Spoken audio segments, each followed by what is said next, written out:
K-pop দুনিয়ার এক অসাধারণ নাম লিসা। ১৩ বছর বয়সে থাইল্যান্ড থেকে দক্ষিণ কোরিয়ায় পা রাখা লিসা আজ কোরিয়ার গর্ব, ব্ল্যাকপিঙ্কের এক অবিচ্ছেদ্য অংশ। তার গানে, নাচে এবং উপস্থিতিতে রয়েছে এক অনন্য মোহ। সেই লিসা সম্প্রতি প্রকাশ করেছেন তার একক গান রকস্টার, যা যেন এক ঝড়ে মেতে উঠেছে সারা দুনিয়া। ২.৫ বছরের বিরতি ভেঙে তিনি প্রকাশ করেছেন এই গান, আর তাতেই যেন ভক্তরা খুঁজে পেয়েছে এক নতুন লিসাকে।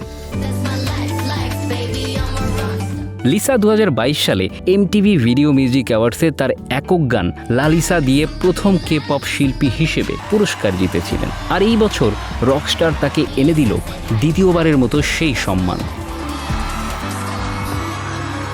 এই নজিরবিহীন অর্জন তাকে কে-পপ দুনিয়ায় এক শক্তিশালী প্রতিযোগী হিসেবে তুলে ধরেছে। রকস্টার গানের মাধ্যমে তার ঝড়ো প্রত্যাবর্তনটি ছিল এক কথায় অবিস্মরণীয়।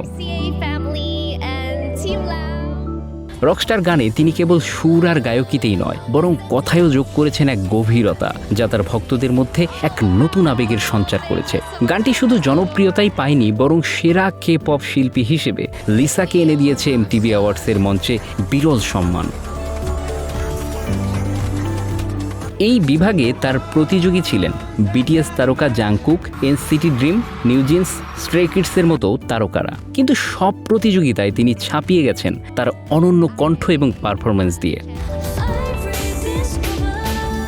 পুরস্কার গ্রহণের সময় লিসার চোখে মুখে ছিল সাফল্যের তৃপ্তি এবং ভক্তদের প্রতি কৃতজ্ঞতা। তিনি জানান, লা লিসা প্রকাশের পর রকস্টার দিয়ে তার ফেরাটা যেন স্মরণীয় হয়ে থাকলো, আর এই জন্য তার ভক্তরা সবসময় তাকে শক্তি জুগিয়েছেন। এই অর্জন তাদের জন্যই উৎসর্গ করেন এই তারকা।